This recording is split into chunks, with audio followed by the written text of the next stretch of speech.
Devin Dampier only increased the hype in the Utah spring game. Who else stood out in the 22 Forever game? We're going to discuss on a live edition of Locked On Utes.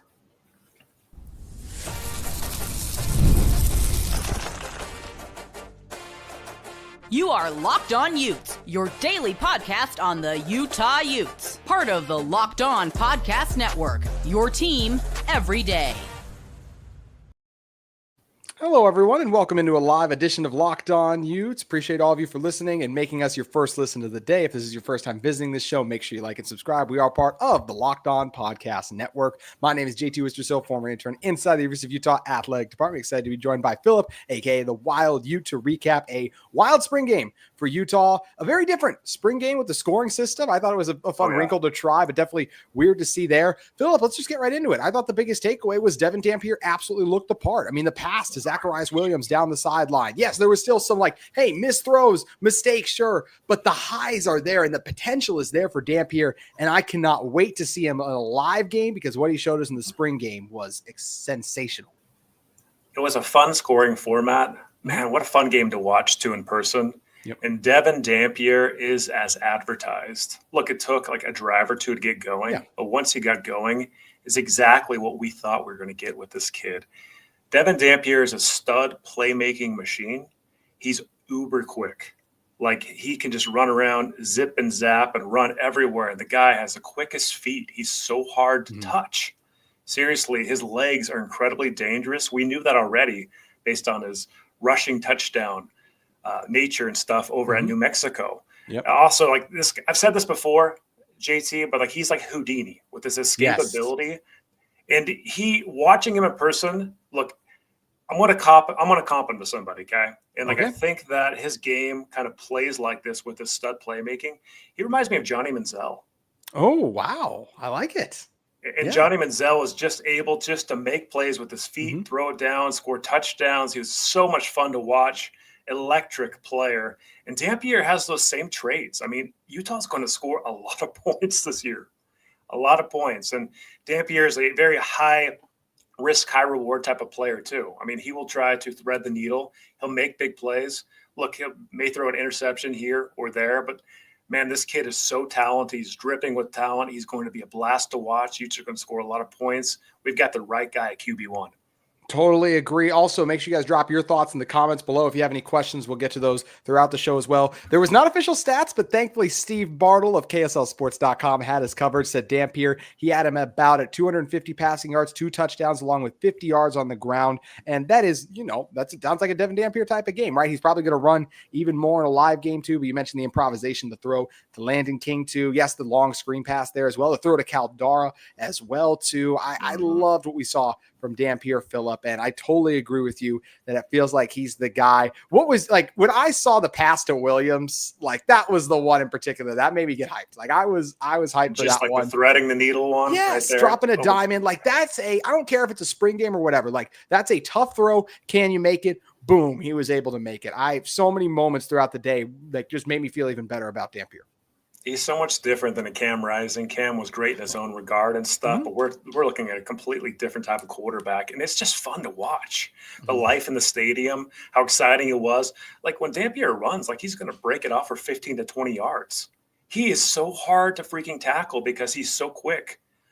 Seriously, his feet just zip and zap, zip, zap, zip, zap. And I saw that on tape before, but seeing it in person is a different thing. And he's going to be tough in the Big 12 to control. And so I expect the Utes to score a lot of points. He was dotting people, especially in the second half. Like you mentioned, he was accurate. Everything that you wanted to see, his game just kept on getting better and better throughout the whole game. And it's just exciting to see that, from last year and stuff where it was really a tough year for quarterback play. And just the fact that it looked like there was more excitement, joy, energy. Dampier has leadership skills. It's clear just hearing him on the sidelines and even out there on the field too. He was yelling at players to get in position. Look, hey, that's exactly what I want to see from my field general. Let's go, guys. Come on. He's a real leader. This guy is a stud, and I love it as a Ute fan. I love it too. And we are going to get, someone already asked a question about Isaac Wilson. We're going to get to QB2 battle in a moment, but want to focus on the other skill position players. It was great to see Hunter Andrews get in the end zone for a touchdown. And we heard so much about Williams as wide receiver one. I love to see him make that play downfield. Didn't get to see Wayshawn Parker, unfortunately, but Naquari Rogers had a couple nice runs, made some Utah defensive players not look so great on a couple of missed tackles on a few of those. Devin Green got a lot of carries, a little bit of Daniel Bray too. What did you make of the complementary pieces that Utah had on offense, Phillip? Tell you what, like the running back room is very talented, dripping with talent. We didn't even see Wayshawn Parker. Nope. We've heard all spring balls of how explosive he is, how he can break a 50-yard touchdown, like at any time, right? Just explosion with Dampier, Parker. But watching Rogers play, he is a running back that is absolutely a physical bruiser. It's so nice to see. It reminds me of real-time Utah football. We're going to absolutely punch you in the face, and I'm going to make you pay for trying to tackle me. That is who Rogers is, and he played so physical all game long. He was punching into the end zone. Really impressed by his game. He's going to pair extremely well in this running back room. Extremely exciting player and stuff that just is chiseled. The guy's just so brutish and stuff, and I love it. Like, he really is going to make people pay. That's what you want in a running back, and you pair that with a player like Daniel Bray. Daniel Bray is a newer player, just got into the system, but he is so dang quick, so shifty. He's a playmaker. And so when you're talking about Parker, Rogers, Bray, I mean, you've got a three-headed different monster where you can do different things, pull different levers just to trick up the defense a little bit here. So you get your brute, you've got your quick guy, you've got your playmaker, you got all. Like, I really love this running back room. I was concerned about it before the season started. These have done a really good job. He did. And getting to some of the other guys too, we mentioned some of the receivers, mentioned Williams making the grab on the outside too. Saw Creed Whitmore involved a little bit as well. I actually should say, before we run through more of these guys, some of the offensive scratches before some of you maybe ask how certain guys looked. Wayshawn Parker, no. Dallin Bentley, no. Not much of the offensive line. No Caleb Lomu, no Jaron Kump, no Spencer Fano, Logan Fano didn't play either. We'll talk about some of the defensive scratches in a moment, but offensive line wasn't all there intact, but we did get to see some of the playmakers there.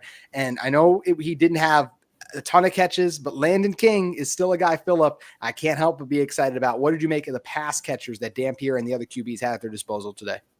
Yeah, absolutely. I think Creed Whitmore is the guy that really stood out of all the bunches. This guy's going to get multiple catches a game. He's got sticky hands. He's that kind of player that Utah hasn't had for a while, maybe like a Britton Covey type player, like where you can kind of depend on him, trust on him. He's going to get you yards. He's shifty. I love it. I love a player like that. We just haven't had that type of player for a while. So Creed, really impressed. And then the other players in the wide receiver room. So Mana Carvalho. The screen pass. Mana. Holy cow. Like, why? Like, I knew when we recruited this kid, he was known to be a playmaker. He's known to play both sides of the ball. He's a Hawaiian kid stuff. He didn't play a lot last year, but when he came into the spring game, he freaking blew it up. Yeah. I mean, he had a huge run off the screen. Like, he was catching balls all over the place. No one could tackle the guy. Shifty, so shifty. And just looking at all these different players that are playmakers, it's exciting to see it. But that kid had a heck of a day, and kudos to him. I think we're going to use him a lot this season too. So just a lot of shiftiness, a lot of good wide receivers. But I did notice one thing, JT, that we need to talk about a little bit more. As far as like the separation from wide receivers, getting away from the cornerbacks, defensive backs, I think that we need to add maybe another receiver or two in the portal that can get a little bit more separation away to make those passes a little easier for Dampier. Because it looked like the routes were crisp and everything else, but just wasn't quite there on the separation on a lot of times. And we just need a little bit more space from the wide receiver room in Big 12 play. Yeah. I mean, Steve Bartle made the point as well, too, talking about how guys like Otto T and Justin Stevenson in his article didn't do a ton on the day, didn't have the statistics he'd like to see from those guys. Those are two of the top outside targets there. So good to see Williams do something, but it does feel like Utah could use another guy. I like the pieces they have there, but feels like another body or two could definitely be useful for that wide receiver room. One player that was really fun to get our first look at was Hunter Andrews. He got into the end zone today as well. I'm excited about how the tight ends are going to be incorporated in this offense, Phillip. Well, no doubt about it. Like, Hunter Andrews is a stud. Like, just watching him play, like, he's already big. Like he has like a tight end type body already, and he's a young kid. Very Keithy-like as far as his route running, as far as his playmaking. He just is athletic. Man, he's a good player. Yes. Like watching him play and like having a tight end like that paired with Landon King. And Landon King had a good day, had that great catch. He had one ball that was slapped away from him. It was almost in his hands too. But he's going to have a really good season this year too. So I'm excited about the tight end room, but I think Andrews is a player to watch over the next year or two and how he develops, because he could be one of the best players on this Utah squad, in a year or two. If he keeps developing, he's just dripping with talent. It's very evident all around. He's got speed, physicality, everything that you want in a tight end, just a complete stud. Mm-hmm. Yeah, and speaking of guys that are developing, Isaac Wilson, next guy I want to talk about. Scholes said Isaac seems to read the pocket better, and I thought overall we did see a nice step from Isaac. With him, just because of what his problem was last year, he's a guy I just need to see it in a game from him because how much he struggled with live pressure and everything coming in there. But I like the number of the moments we saw from Wilson, and we can talk about Ficklen as well, who provided several exceptional moments too. Also, really quick, Bobby Hill, appreciate the shout out in the comments. But Philip, what did you make of Isaac's day? I think Isaac had a day that was reminiscent of last season on his better days, better games. Isaac was accurate. Isaac felt comfortable in the pocket. There was no quarterback sacks, no hits or anything. And that's been one of the things that Isaac's working on, is just having that mental strength and stuff after you take a hit or two. We couldn't really see that in a spring game. It looked like Isaac has been working on his game. There's still something, though, that is just not quite clicking with Isaac. He got the ball in on a touchdown, but it's just it seems like the offense, for whatever reason, seems to sputter more and just doesn't have the juice as some other quarterbacks that come in there. I hope that changes around. Maybe it was just today, but it was kind of reminiscent of what I saw last year a little bit from Isaac. But I think his accuracy, we know how good his arm is, like his arm talent is there, but there's something still. Maybe it's just like command confidence. It's probably the confidence thing. I'm just like, hey, I'm willing this team. We're going to go score. I don't care what you do defense, but we're going to punch this ball in the end zone. And it just doesn't seem that Isaac's confidence level's there quite yet, but the kid's so talented. So that's the take on Isaac today. Well, he is. He's a guy who's got a ton of talent, and I don't know Isaac Wilson personally, but I can't imagine his confidence didn't take a shot after last season. Just going what he went through. Some of that was on the offense because he was put in a tough position, and some of that was also on him. So that's where it takes time to grow and I think evolve, but definitely a nice step for Wilson, I feel like, and hopefully he can continue to take those steps because he might very well likely be this team's backup quarterback. But if not him, Byrd Ficklen, a guy who has a chance to be a quarterback. And I think Byrd showed kind of the reports that we've seen throughout spring ball was like, hey, there's a couple moments where this guy, where he feels special. And I felt like we saw a little bit of taste of that as well today, Philip. Byrd Ficklen is a fun player to watch. He has a lot of composure for a quarterback that just got out of high school. He should be in high school still, right? Byrd Ficklen, his body looks like he's still a high school player. He needs to put some weight on. All the players need to at this level and stuff when they're getting into the program. But if you talk about with the tools that the kid has, he's shifty, quick, shifty, composed. He is quick, and what he does with the football on the run, the kid's accurate. He'll throw absolute dimes with some arm talent, zip on the ball, and he'll just go right at the receiver, right in their hands, right in the face mask. The kid is really, really good player. He just needs some time in the system to get stronger, learn the offense more. But he's a really exciting quarterback prospect, this Byrd Ficklen. I think he's incredibly exciting too, and a guy that I really do want to redshirt this year. A guy, if we saw him in some blowouts, I think that'd be great. But I don't want to have happened what happened to Isaac happen again last year. Isaac should not have played last year, and I think it would have been a really good year for him to redshirt. And I think the same can be said about Ficklen. A quarterback who did redshirt last year was Brandon Zerbrook, who we got to see in for the first time today. Had a nice run, showed decent speed as well to fill up. It was nice to see Zerbrook because that was a guy a lot of people thought was going to be QB2 and hasn't been getting as many of the reps, at least according to Kyle Whittingham. Yeah, he's got size. And he's got some wheels too. I mean, it was shocking to see how fast he could run. It's for a guy his size and everything, the kid's got wheels. And he played the very end of the game. And he had the last couple possessions. It was just him running the offense. So it wasn't like it was with more of the first team players to get a taste of that. But I thought it was a pretty good performance. Didn't see a lot of his arm, like his arm talent. I didn't see his accuracy really. A lot of it was running the football, running back run or quarterback run with Zurbrich.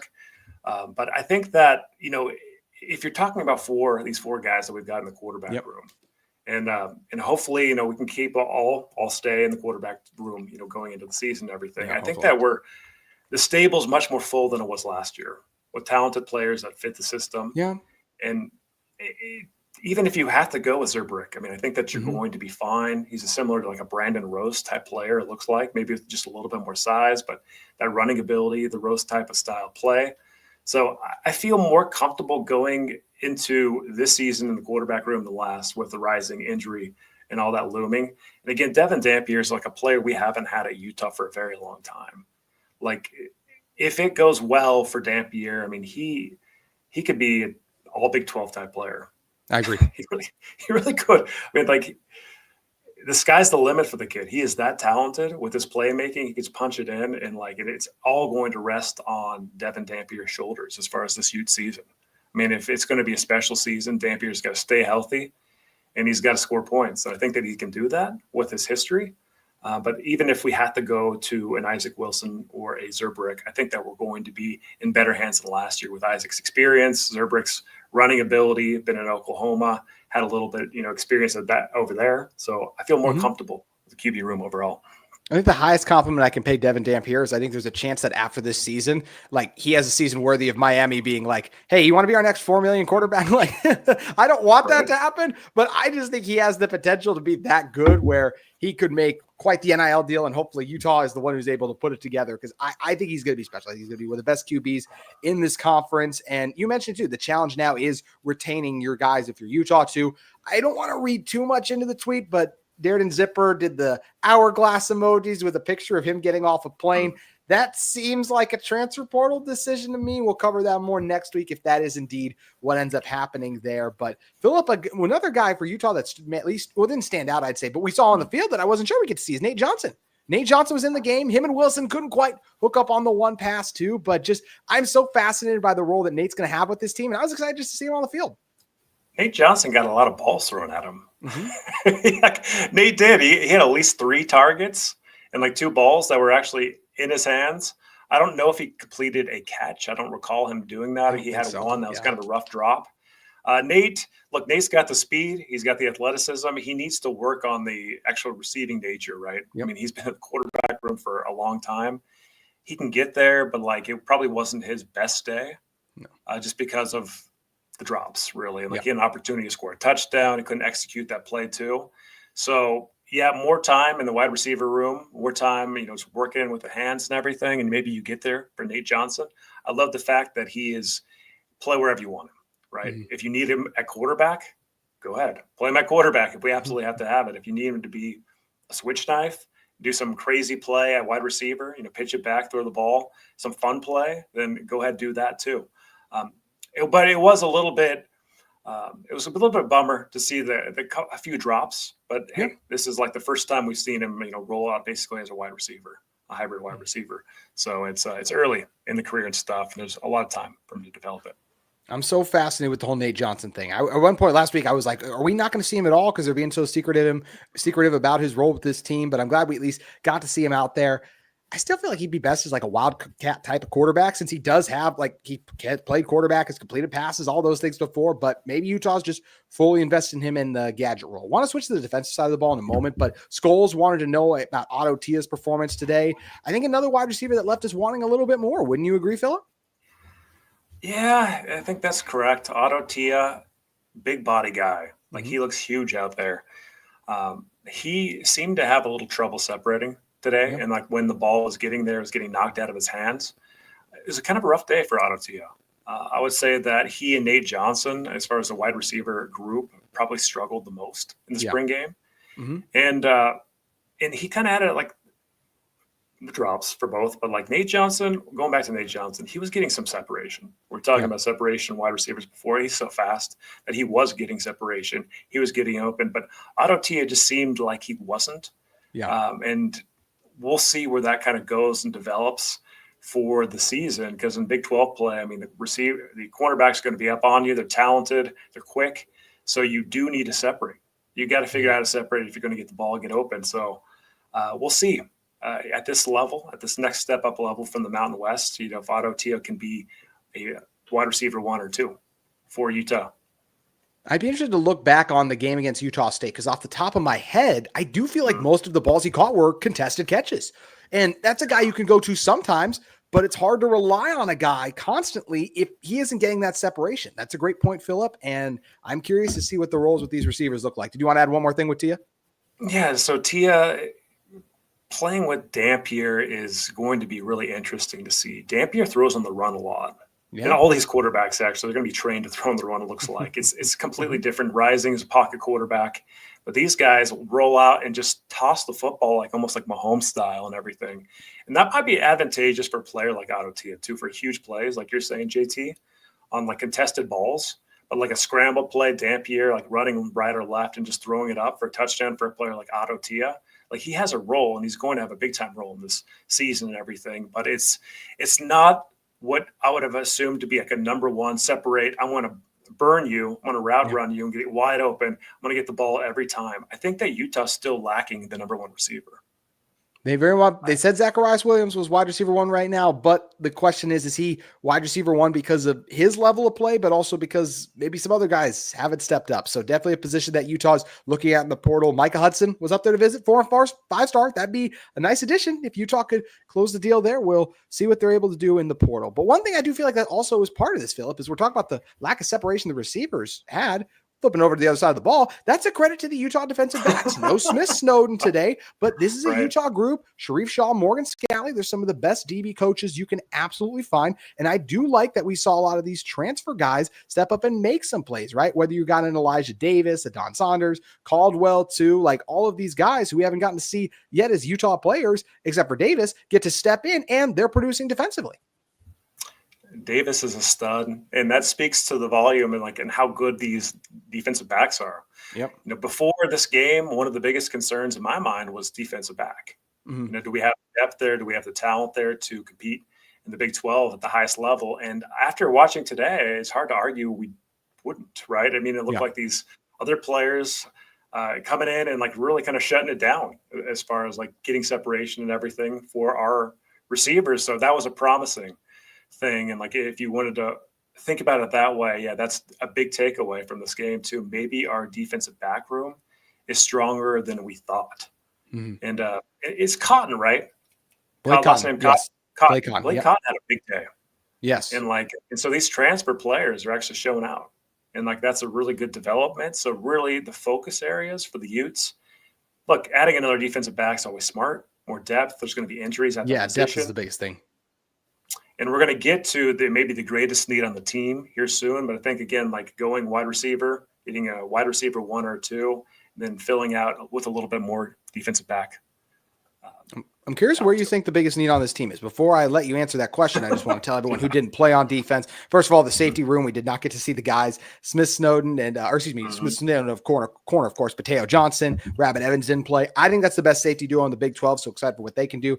Speaking of best linebacker duos, Lander Barton, Demooney going to be right up there. Didn't get to see either of them today too. Nate Ritchie was also out. So no 3-headed monster at safety. And then Jonah Laea was another guy who was out. Those guys all healthy scratches, according to Steve Bartle of KSL Sports. And Phillip, what is the position? And we just mentioned there were some guys that were out, but based on what you saw today, where do you feel like Utah needs to hit the portal the hardest?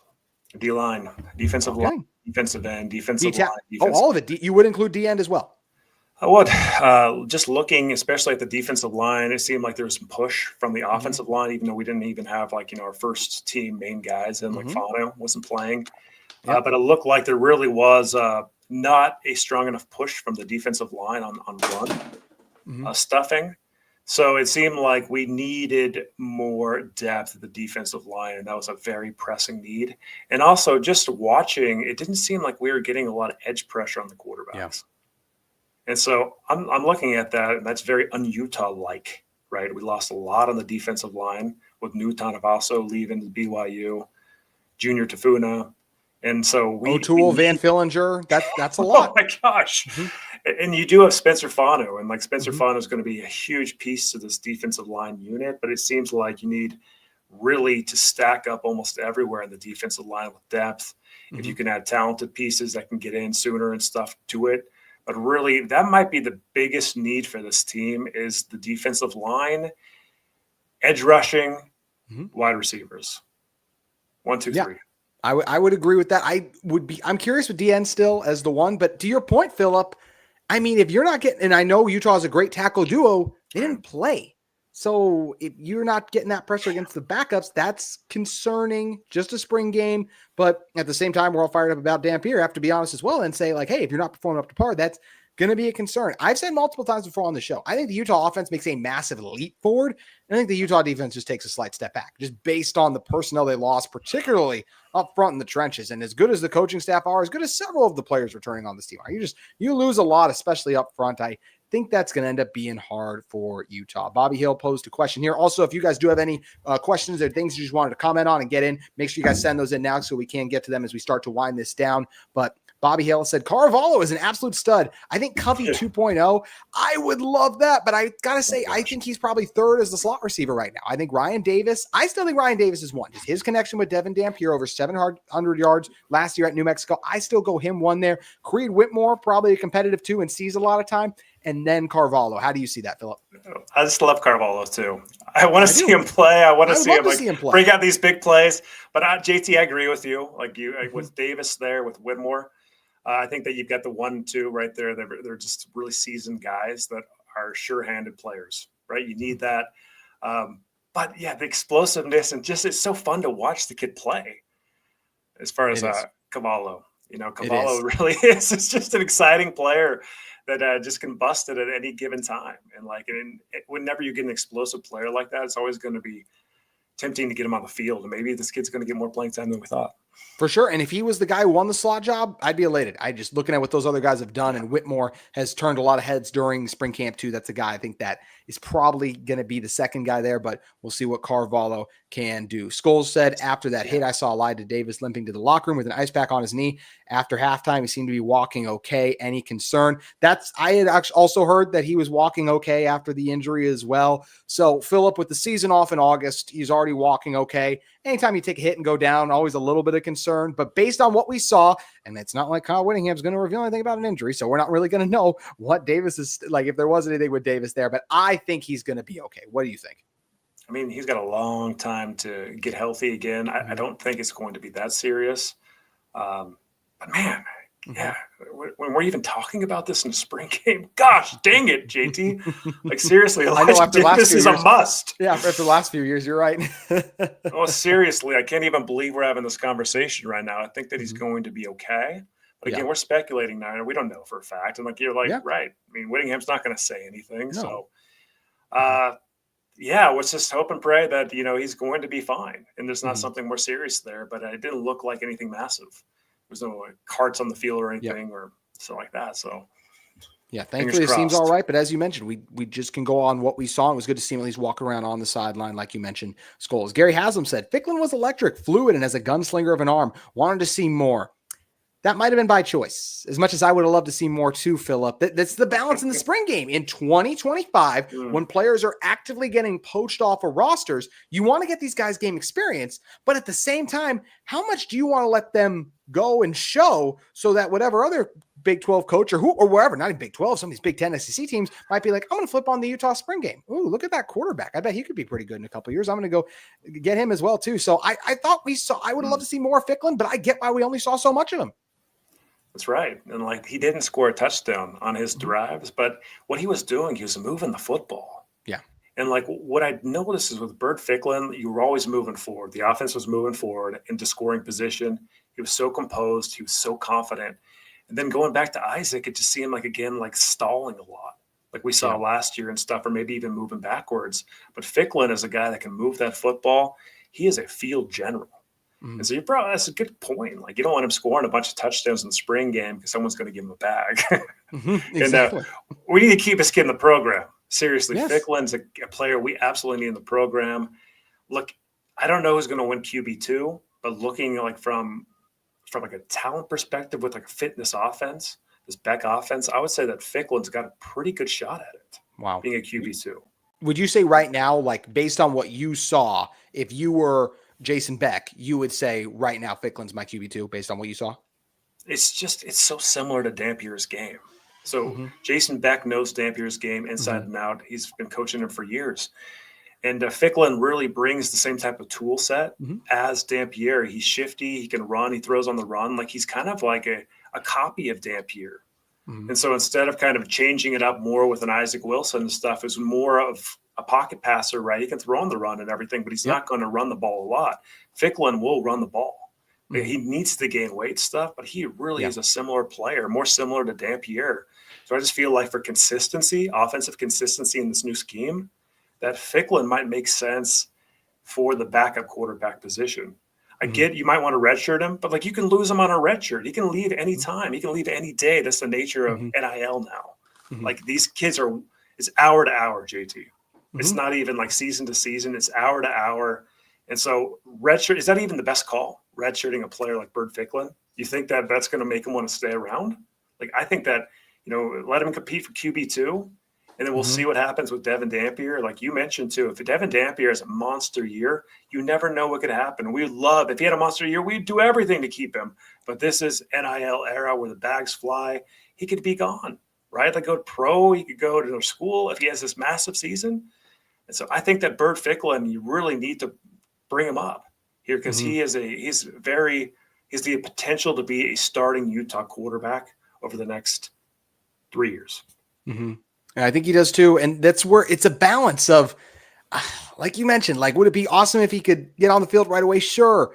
But we just saw those lines of Wilson too. And I think it did like hurt his development getting on the field when he wasn't ready. So is Ficklen ready? That's what, thankfully we have a couple more months and fall camp to figure out. And then they can kind of make that decision with him right now. I don't want to, Ficklen and Wilson are different players. So I don't want to say just because it didn't work out for Wilson, it won't work for Ficklen, but that is definitely what makes me nervous. But if he's the next best guy, and some freshmen do come in right away and have success, it's hard to do, but some of them do. Like I know the season didn't end great for Nebraska, but still a lot of positive moments, obviously for Raiola and what he was able to do. So we'll see what Utah's QB2 ends up being, and it's going to be. Can you afford to really redshirt a talented player in the NIL era? That's a question that I'd ask anybody. If you think about that stuff, like, I mean, the kid is going to be looking to increase their NIL earnings year to year. Like, if he's a talented enough player, people are talking about him. Can you actually risk that? Or what's a greater risk, making him QB2 or redshirting him? I don't know the answer to that anymore. And like, it's just a new world that we're living in and stuff. And with Byrd Ficklen, these are the questions that we need to ask. Like, yeah, it'd be ideal to redshirt the kid, but Isaac Wilson has too. 100% agree with you and just play Byrd Ficklen in the future. But I don't know if we can keep him. Yeah, you're correct. I think you got to convince him it's his best move development wise, but if he doesn't see a path to playing soon, that's if he's this team's second best option to win games, he absolutely needs to play. Like if that's the case, absolutely. So that's where I'm curious to see how Utah will treat his red shirt too. And how many games they're able to get to QB2. We'll see how Utah does too. Because the Big 12, there's a lot of good teams in the Big 12. I think Utah's one of them for sure. But there's going to be, I'm not looking at the Big 12 like Utah's going to blow a bunch of these teams out. I think it's going to be a lot of gritty wins. Some of them by double figures, some of them nail biters. Like last season, we saw a lot of nail biting losses for Utah. I think this year a lot of nail biting wins. So how much is QB2 play? We'll find out. Speaking of QBs, Car Wash Channel, NV update, any update on Cam Rising or where he is now in the future return to Utah. I know he's not on the roster, but there are no new updates on where he's at. No, there have not been. And when it comes to Cam Rising, Kyle Whittingham said that he wasn't going to talk about Cam's future, but he's not on our roster. He'll let Cam announce that. Cam didn't throw in the pro day for the Big 12, so it doesn't seem like he's trying to get to the NFL, at least right now, too. We don't know what's going on with Cam Rising. We'll have to discuss that on a future show sometime. But a Utah legend who I don't think they should have retired his jersey at the spring game like Colorado decided to do. It just feels weird to me to do it so soon. But long term, absolutely, Cam Rising's jersey deserves to be retired, and I'm excited to see that. But no spring game for Cam Rising here. Speaking of spring game, Philip, last thing I want to hit on, then I'll let you close it out with a thought too. I really liked what we saw from Jason Beck's offense. We did not see everything. That was intentional, but I do like what we saw from this offense, the creativity, the motion, the answers that were there for the quarterbacks, the type of players that he's recruited too. We mentioned guys like Andrews flourishing too. And now you got some of the QBs being able to do things mobily as well. I thought the spring game was a win for Jason Beck. Oh gosh, it was a win for Jason Beck. It's going to be fun to watch Utah offense this year. Yes. It's going to be a fun blast. It's going to be a roller coaster ride. We are going to put up some big time points in some games. And there's a play that Jason Beck has, this wrinkle play. It's going to be devastating for defenses. It's really like where the quarterback runs and they're running left or right and basically sneaking a bootleg, and then they'll have a receiver trailing them, kind of like Kansas City Chiefs style with like Travis Kelce throwing the ball backwards to a player. But like the Dampier throw when he's, a couple yards downfield already to the receiver that's trailing him. Like these type of plays, these wrinkles we haven't seen before, they are going to go, they're going to bust. I'm telling you, like they will absolutely bust for touchdowns. Like these players are like, where's this coming from? Like this creativity, just haven't seen it in this way. It just looks like the kids are having fun again out there. Like when you're moving the ball, when you're scoring points, it's fun. Dampier's a fun guy to be around. Looks like he's so confident. He's got command. It's just really cool to see that. As far as expectations, I think you're right. Like temper the expectations. We're not going to talk about us running the Big 12 in 2025 like we did last year. But I'm very quietly optimistic. I shouldn't get on. I don't want to rant about this too much, but it was so different last year. I feel like so many Big 12 fans took it as, oh, Utah, you're just snobs. You just think you're going to run it just because. It was like, no, we for the same reason most people, at least I know, same reason the media, everyone was picking Utah to win the Big 12. Cam Rising, all these pieces from Pac-12 championship teams coming back. Also, Utah had better quarterback play. Probably would have been right there. So, anyways, Philip, that was all I wanted to say. What was the rest of your point you wanted to make? Yeah, and we've changed the offense this year to compete versus Big 12 defenses. JT, we had an offense tailored for Pac-12 defenses with our pro set offense. With Jason Beck, it's changed. It's tailored now to play optimally in the Big 12 versus the defenses you're going to see. You're going to see more defensive line strength. You're going to see quicker defensive backs. I mean, this is a offense that can score points in the Big 12. So we've changed. We made the changes we need to compete. The defense might take a small step back from last year. I do agree with you, a small step back, but we're going to see a double or tripling of the offensive production. So your net right here is promising. I'll be honest and stuff. Like every offseason, we kind of drink the Kool-Aid and everything. You diehards, I get it. I'm just like everybody else, but we do have talent. And it's not getting chatted about that much. We're not going to be picked for the preseason Big 12 champions. We're kind of lying under the radar. There's some big-time games that are going to dictate really if the Utah Utes are going to make the Big 12 championship this season. There's a couple games on the schedule that are going to be absolute must-wins. I can't wait for the Tech game. I mean, that's a roster. You look what Tech did in the portal. That's a huge one right off the bat. Set the tone for Big 12 play. That's going to be incredibly exciting in that one, and just really looking forward to what this Utah team can do on the air. I think it's an offense that should average over 35 a game. They were third in the country in yards per game last year. You look at how many individuals they have, at least over 30, maybe 35 is a tad optimistic for this team, but I do think that Utah is going to end up being very productive this season. Philip, I want to know for you, any closing thoughts here, spring game wise? What did you think of everything today? And anything we hadn't hit on that you wanted to touch on? 35 points a game. Heck yeah. Sign me up for 35 points a game. I mean, if Utah's averaging 35 points or more a game, we're probably looking at a 10-win season. I think we are. That's how, man, you're getting me pumped up, JT. You're getting me pumped up. I need this. Inject this into me. Yeah, it seems like a lot on paper, from 23 to 35, but I look at the end of the day. You get a quarterback and an offensive coordinator who have familiarity with one another. Dampier, one of the most electrifying players in college football, no doubt to me. One of the best offensive lines, especially tackle duos. I still have my questions about the interior offensive line, but I know that another year together, that group, they're more than capable of taking a big leap. Love the running game led by Parker. I think that was by choice that way Sean Parker didn't play today. I think he's going to be really good this year. And the wide receivers, and there's enough talent there in this room. Love to add another wide receiver to get even better, but I think there are enough here that when Dampier is able to buy time and get out of things, there's a lot of pressure on Dampier to produce, but I more than think he's up to the task here. So I cannot wait to see what this Utah team is going to do. It was an incredibly successful spring game. It was a different spring game. Philip, real quick, was it Kyle Whittingham's last spring game? Yes. I agree.